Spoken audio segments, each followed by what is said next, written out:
You can't write this stuff. You can write this stuff. I guess. They wrote it. We're the ones reading what they wrote. Ryan. I am a simple man.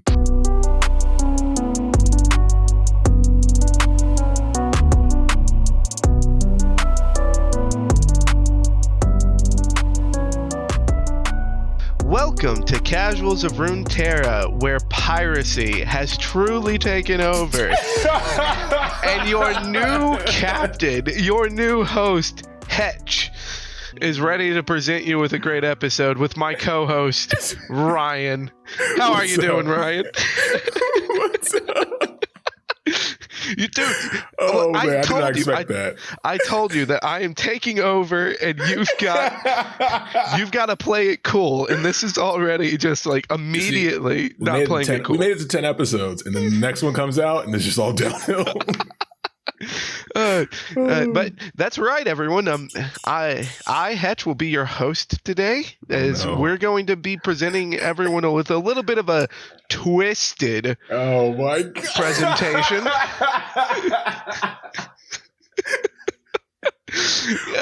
I'm even standing up for this episode. Everything's just topsy-turvy. So first up, let's go with housekeeping. You can now listen to us everywhere. I, Hetch, have said everything way too much. Yeah, definitely me saying it. Go play the tape. Play the tape. But, check us out. Spotify, SoundCloud, iTunes, everything. If we miss something, shoot us a message. If you got it, go get it. If you got it, go get it. Shoot us a message over at Podcast Core, that's podcastcor @gmail.com, and let us know what we're missing. And then we'll be there too, and we'll call you a liar once we're there. And you can also reach out to us on Twitter, and we would love to hear from you guys. And leave us a like, follow, comment. First 6-star podcast. We want that 6 stars. All right. So you got to emote us a star when you give us a 6-star or the 5 stars. So then bam, 6 stars there. Math. It's super easy, guys. We do it. A couple episodes. Go back and check the tape. We're mathematicians. We're mathematicians, and we're just so good at this. We never miss. I'm sorry. All right. So let's move on, because on this episode we're going to really dive into something. But before that, the last bit of housekeeping is that I'd like to get everyone involved here. Let's get the audience in. I'm going to step down from the stage, grab a lucky member, and I'm going to ask you to pick a friend, any friend, and get them to add us onto their shuffle. Ryan, come back! Ryan, come back! Come back! All right. So just so y'all don't know, Hetch would not tell me what his cheese line was for this episode, and that was really good. I gotta go back to the lab. I gotta step my skills up. And you say to get your skills up. It took me 10 episodes to come up with a cheese line. So yeah, you're good. You're good. So first off, let's I would ask you what's your main deck that you're playing right now, but I know that you've had a crazy busy week. Yeah. But have you got any new deck to throw at us, or no? Yeah. I do not. So I'm still cranking away on my brew from last episode. So you go back and check that out. But yeah, still playing the Demacia Freljord. The only Demacia thing in it is the 3 Garens and the 1 Fiora. And yeah, I'm just kind of rocking that. It's doing really well. I probably winning somewhere above like 60% of my matches. It's just I haven't got a chance to sit down and grind. And so I don't really have the sample size to be like, oh, this is the one. What I'm noticing is the only Freljord, because of Plunder becoming more popular and people figuring out how to use it properly, it's kind of getting in the way of Demacia / Freljord decks that deal with pumping your deck, right? Because they're just stealing your cards. But I'm getting better at playing around that and still winning those games out. So yeah, not seeing a lot of that combination still in the ladder. If I do see it, it's probably a variant of Bannerman. We saw, I believe Swim brought Bannerman deck that had some Freljord in it to the tournament, which got banned every game. So he never really got to play it for good reason.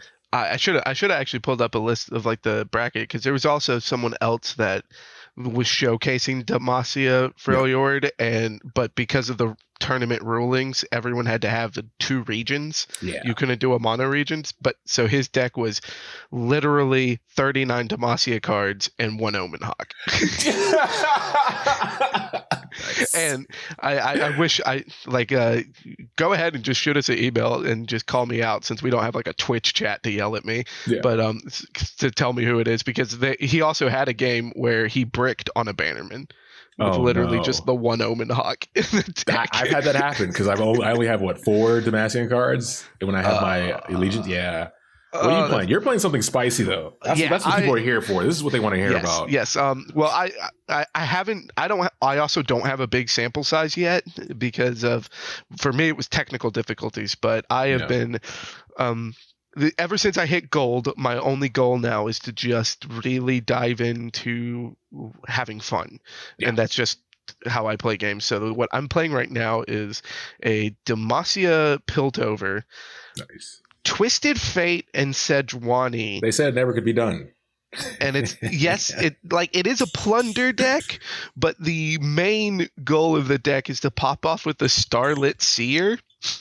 It's a good card. And then just try to get value off of Starlit Seer, and then it's obviously not a good deck, but it's one of those. It's one of the perfect decks for me, which is if it pops off. So 20% of the time, it works every time, and it's a blast. It's an absolute blast, because at the top end, Sejuani is the top end, and then I have 1 copy of her ship. I think it's a Tusk Rider, and so then I will have some hands where it'll be a Starlit Seer has buffed the top unit by +4/+4, and then I'll get that plunder off the Tusk Rider. And it's this gigantic monstrosity comes off of the top. And for outside of Sejuani and her boat, I think the highest mana cost I'm running is 4. I'm running really low to the ground to just spam as many spells in one turn as possible.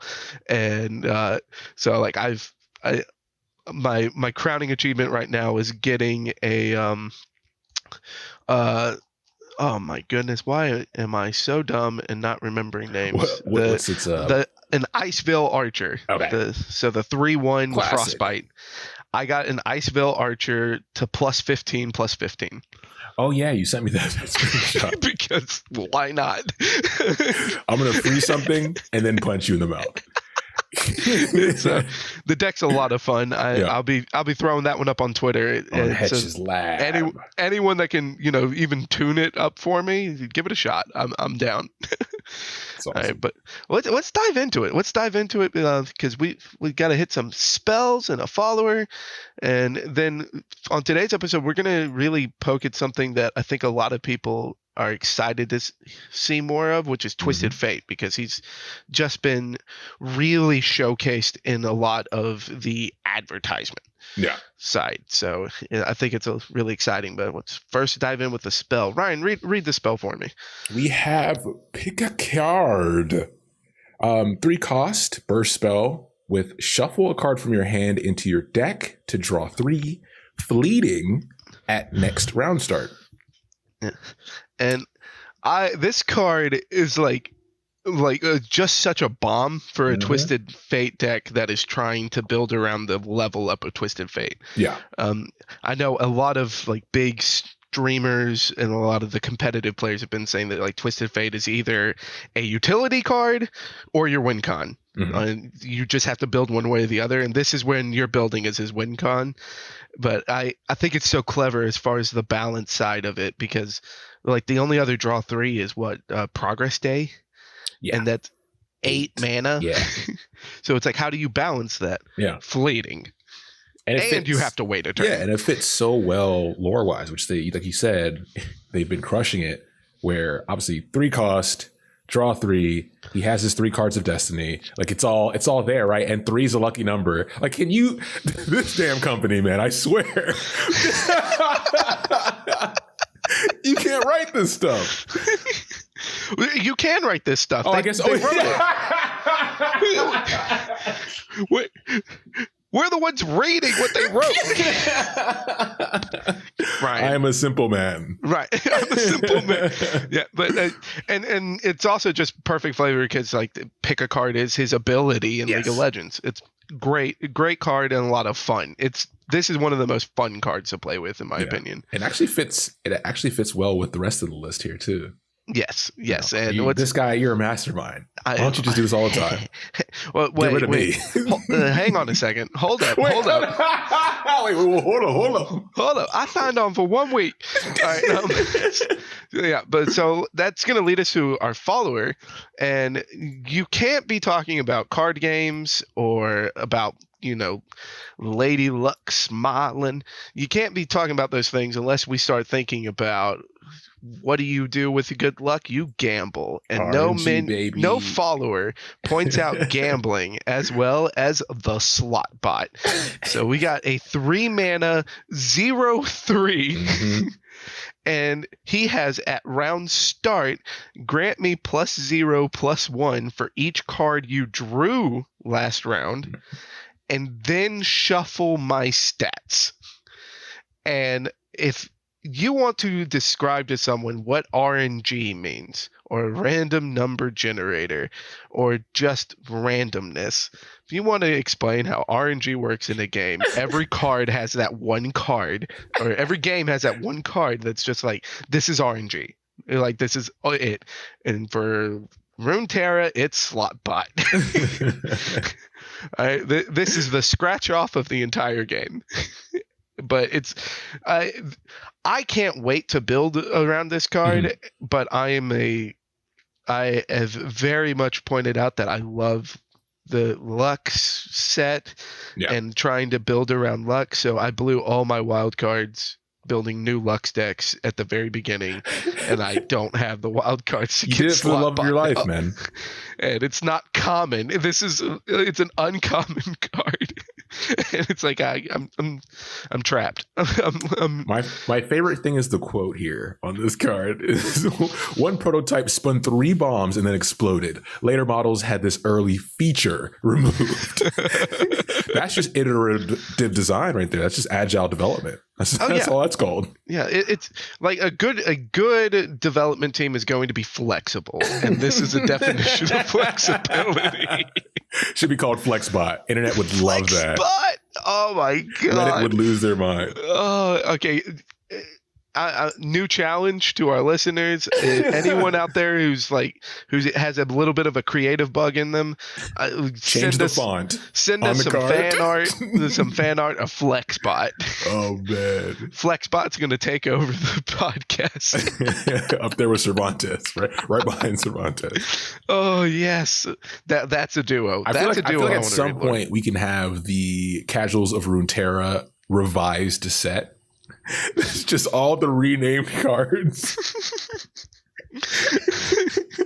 Oh my goodness, I'm down. I'm so down. We just gotta make sure you all come back for episode 50. That's when we'll wrap this up. Oh goodness. Meat potatoes. Meat potatoes. All right, let's go in to what everyone is here for. Let's talk about Twisted Fate. All right, and I'm going to do a callback as far as to our last episode, because rule number 1 of every hero that is coming out of Bilgewater, nobody uses a real name. All right, so Twisted Fate or otherwise known as Tobias Felix. I don't know about that one. For today. That's always been a name where it's like you have to pick one or the other, and then a different last name. Like those are two good, Southern, like Texas Southern cowboy names, but you can't just put them both together and say. I feel like it's lost in translation. I like whenever I hear like Tobias Felix, especially like you said, like Twisted Fate is just such a good that's my code name for this operation. Like it fits like his lore and his play style. Yeah. So it's like, I get your whole two good thing. So I'm thinking more that they should have gone with oh my goodness, it's like an old Tobias country song. Habish. No, or something the like that. old country song where it's a boy named Sue. So it should have been like Tamara Felix, Tamara Felix. and then he just switches it up, and it's like, what you doing here, Tammy? It's like, Nope. Twisted Fate. He is now Tammy. Twisted Fate is Tammy. This revised collection's coming together real well. Oh, what have we done? What has science done? Oh man. But let's talk about Twisted Fate. So, born Tobias Felix, he belongs to a tribe of nomads that have moved around, as far as like they have their origin set in swamp bayou like areas, but otherwise they otherwise move around peddling goods. And as far as the way that they're described is, wherever they move, they have very colorful tents and encampments, but people shun them because of their weird customs. So this tribe is clearly kind of a tip of the hat to the gypsy culture that, especially in the US, it's more like older US history, like closer into like the 18th and 19th century, that the gypsy culture was really big in the US. There's still a lot of gypsy groups in the US, but I think this is definitely more inspired by the Old West gypsy culture. And as far as with Twisted Fate, he grows up learning, as far as within his own culture, more about their traditions, more about the beliefs that they have, and considering the way that magic interacts with the world around them. And he also grows up kind of with a sense of disdain towards the rest of society, because he sees the way that his people are treated. And he sees that it's like, hang on a second, like, why can't we be equals? Like, we view you as equals. Why are we being treated differently? That's actually a cool part about his story, because when you have a character that's an adventurer, right? It's not like a situation where, oh, he grew up as a rich kid in a palace and just wanted to get out and see the world, right? It's like, no, he's an adventurer because, there's all these things about him constantly shifting from town to town. He was from a nomadic tribe, like that kind of stuff. That's the interesting take here that you don't see a lot when you have this style of character. Yeah, he has more of like a natural inclination to always be moving instead of just like one traumatic event, boom. Yeah. This is how he grew up, was constantly on the move. Now, the difference between Twisted Fate with a lot of his tribe, is what I'll call them, because I really don't know what else to call them. Yeah, I guess I guess you could call them a tribe. So we're going to go with tribe. The difference with his tribe between himself is that he starts learning more about the card games that are popular throughout all of Runeterra, but the most popular within his tribe. And his grandfather and his mother start teaching him all kinds of different games that can be played at different cities or in pubs, just because, he's a curious boy and he's looking for entertainment. But he starts noticing that he naturally can get the feeling for cards. And Perception. The birth of Gambit has been made. In comes the can't have an episode without a lawsuit. Except our Gambit and Runeterra, you can throw more than red card. But he starts noticing that he has a natural inclination of where cards are going, what card is going to be on top of the deck next. And he starts using that as far as just for gambling, because, a nomadic people, they're not going to have a steady flow of income because you're constantly on the move. So he starts using that as his flow of income. And even though he's not cheating, because he's not, it's just to this kid, he's just reading what the cards are telling him. And, even though that's the truth, you can't explain that as the truth, especially when money's on the line. And he gets accused of cheats, quote unquote, cheats against the wrong crowd. And a group of ruffians go through his encampment of his tribe, starts tearing up tents because they're looking for the kid that took all their money. Terrified, he runs to just get the hell out of Dodge, hide from until the ruffians are gone. And when he comes back, his people are like, look, you did the one thing that we don't agree with, which is you turned your back on us. Yeah. And he gets ousted from his tribe. And it's from that point that Foreshadowing. So then he's still a young kid at this point. He ends up spending the rest of his time on the move, on the streets, and jumping from bar to bar and city to city, making enough money through being able to read the cards and learning more about Runeterra, just trying to survive. And this goes on until he is a young adult and runs into a man that becomes very close to him for the rest of his adult life, which is Malcolm Graves. And anyone who's been keeping up with Runeterra as far as the advertisements, seeing the videos, Graves is the guy that is always pictured with Twisted Fate in all of the videos and all of the art, because they end up forming a partnership where their whole goal is to go and con people. Yeah. And he's the bruiser. He's the bruiser. Twisted Fate is the brains. And this is where the lore for Twisted Fate really kind of gets mired up, because all that we know after he teams up with Graves is they, for years, work together. They grow a very close bond to each other. And then Graves gets arrested. And Graves says that Twisted Fate sold him out. Yeah. Twisted Fate has said nothing. In the lore that's given to us, there is nothing. Yeah. And the only thing that Twisted Fate has ever said openly about Graves getting pinched is that, hey, I tried to get you out, and we lost our whole crew with me trying to get you out. And Graves isn't buying it. Next week on Casuals of Runeterra. Yeah, next week. Yeah, and that's really where the lore kind of like tidies up with Twisted Fate. Like the last thing that we see is Graves hunting Twisted Fate. Yeah. And how Graves gets to the point of hunting him is a different episode. Hopefully an episode where we can, talk about a new set with Graves, because Hetch is always going to call out that he wants a new set. We always want the new set comes out. Damn, I can't wait for the new set. No cards. These new cards are old. I need new cards. It's funny because you point out, I know we're about to get into the card, but when you talk about new cards feeling old already, it's seeing Starlight Seer get so much focus now, even though it's an old card, but people are just now using it.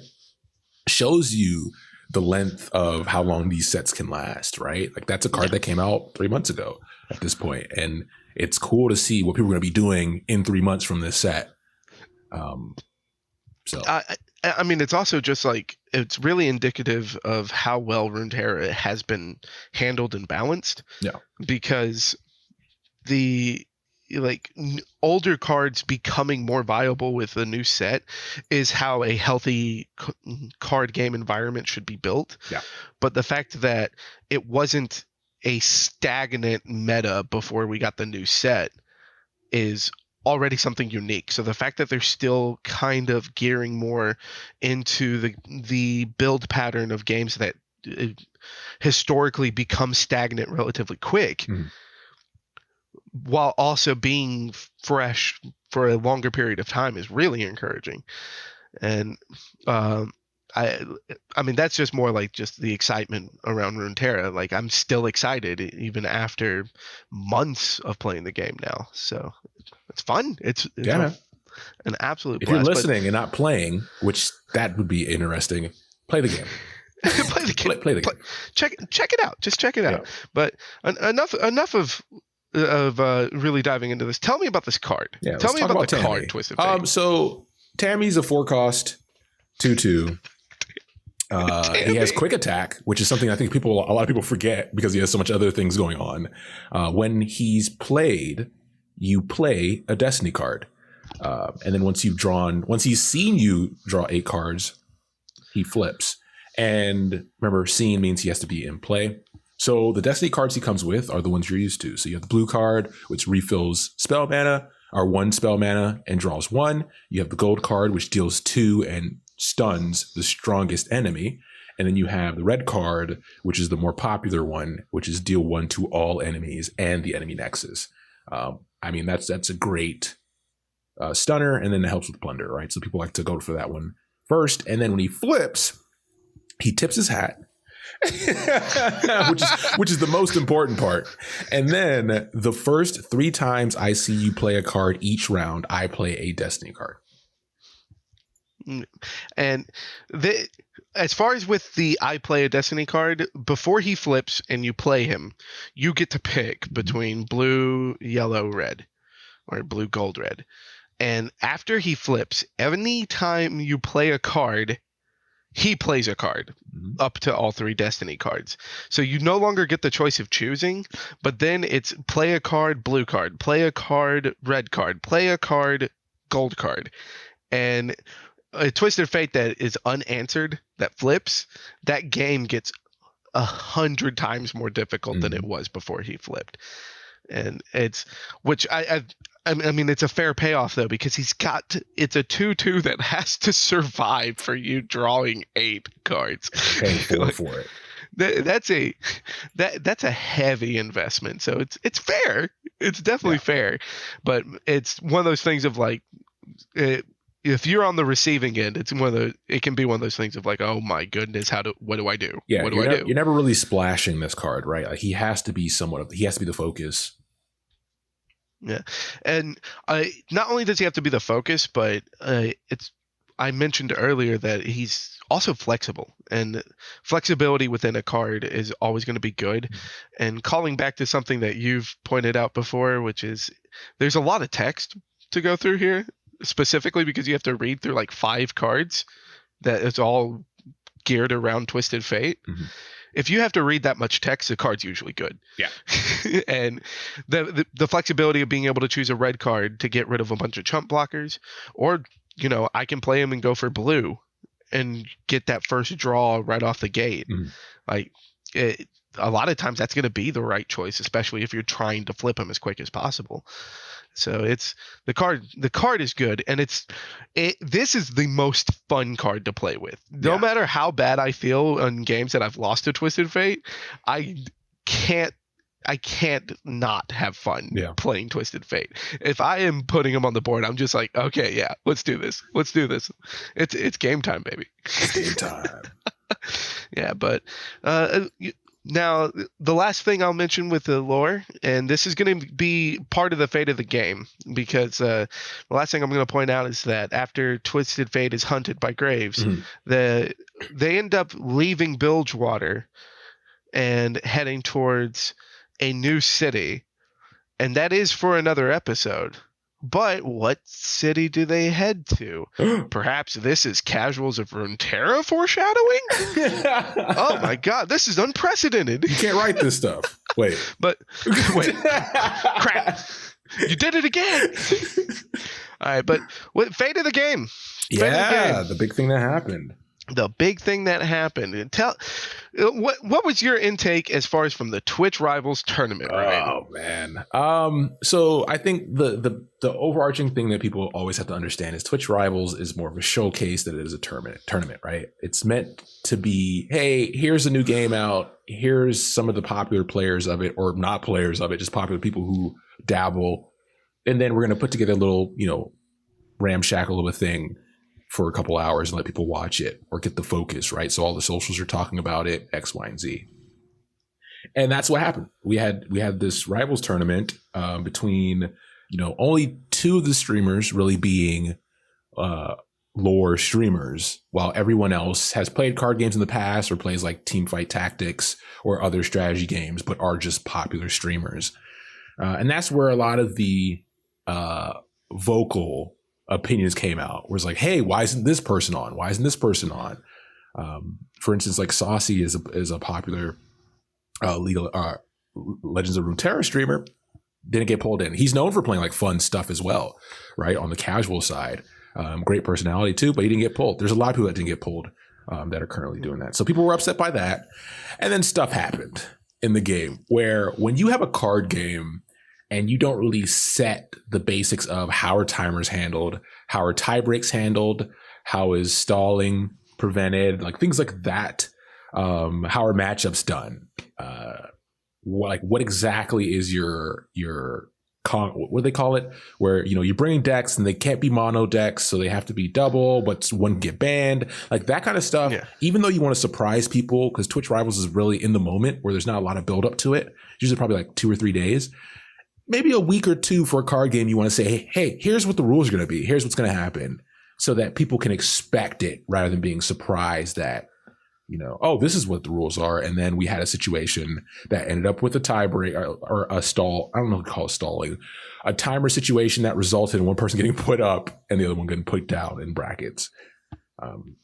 Yeah, and I mean, it's really important though that you point out that it is a showcase thing. Yes, and because one of the things that was definitely talked about the most is from a controversial point of view was the way that tie breaks and timeouts were handled. Mm-hmm. And of course, like the only goal of Twitch Rivals when they were setting that up was to make sure that they got done in a timely fashion. Yeah. Because they're there to make money. They want to make sure that it starts at a time where most people are going to be coming in, so they get their ad revenue, mm-hmm. and at a time where it's going to be ending before all those people dip out. Yeah. It's like, okay, let's keep everyone interested until we're done. Mm-hmm. And the overall thing is that if we move fast enough, we can get as many faces on camera. Yeah. Because like a lot of the times where even the casters were taking breaks and letting the streamers take over as far as just like logging into their streams and playing that, there was twice that I tuned in where the streamer that they went into were not even English speakers. Yeah, they're trying to hit as big of an audience mm-hmm. as quickly as possible, and I think that's really important to focus in on, because if there's if you find yourself truly upset about the way that it was handled, you got to point at Twitch. Yeah. Don't point at any one of the streamers that were there. They're all just happy to have been invited, because that's going to be publicity for them, yes. even if some people feel like they don't need it. No publicity is good publicity. Yeah. I enjoyed watching it. There's been a couple, the Twins podcast, Twin Sons, they run their own tournaments, and like there's a lot of people out there running smaller things like weeklies, like kind of like a Friday Night Magic type situation, which is cool. But it was cool to see this level. This prize pool was $20,000 to first place, right? What was it? 20,000? No, yeah, it was 20,000 first place. 100,000 overall, I think. Yes, is what it came out to, which is a good chunk of money for a game that just came out. Like this is a brand new card game. So every caster involved got paid. Spoilers, Dog won. That man, we could talk about Dog forever. If you play card games, if you play strategy games, if you if you were watching Twitch when it started, like right after Justin TV, you know who Dog is. Yeah. But he goes by Dog. We could turn this into a Dog fan cast. We could. But the guy's he's awesome guy, and he's just good at strategy games. Like whatever he touches. So having him involved, he's almost like Savage. Like they're just guys who are good at anything they touch. And sometimes, viewers have a hard time having them involved in games they don't main, because they're like, oh, well, how dare they come in here and perform very well? It's like, well, that's what you want. You want them to challenge the actual players of the game, to be like, okay, you guys have been playing this. Let's see what your strategy level's at. From any viewer point, you're gonna want someone that's coming in fresh to challenge what's already there. Yeah. Because that's going to prevent stagnation. That's going to keep a fun play environment. So I've never understood the flame of just what, you don't play this game. Why am I losing? Keyboard warriors. But no, I enjoyed it. I watched it during work. It was during work day too, so that was cool to just have on and see kind of the play styles. Yeah. And we also kind of brought up that it's there was only really two of the big popular lore streamers or the Runeterra streamers in Swim and Mogwai, which ended up pulling second and third. Yes. So they're still holding it down for the guys that have been really invested in this from beta. So just a quick shout out to Swim and Mogwai. Yeah. It's like good job. Proud of both of y'all, and thanks for the entertaining games. Yeah, it was a blast. But I'm gonna wrap this up because you kind of brought something up earlier. What does Twisted Fate do when he flips? What is he? He tips his hat. He tips his hat. So I would like to invite you, and I'll start us off. I'd like to invite you to go ahead and give us your best tip of the hat. And I'll give you an idea of what I mean by that, because it's going to be... I have to have a line to go with it. Oh, no. My lady.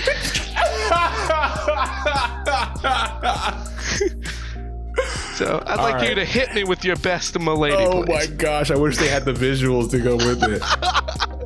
No, all right, that's our mine secret. will be saddle on up to the side of the table, tip my hat, and I say, "Madam." I wasn't ready. You took me down to the Mississippi Delta. Saddle on up.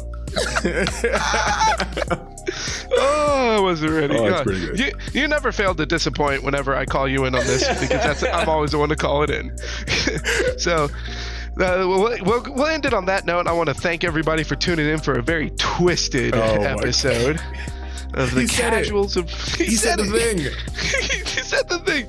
A very twisted episode of the Casuals of Runeterra. And please continue to tune in, as we are going to be diving into our next city. And if you can guess, or if you know where we're heading next, go ahead.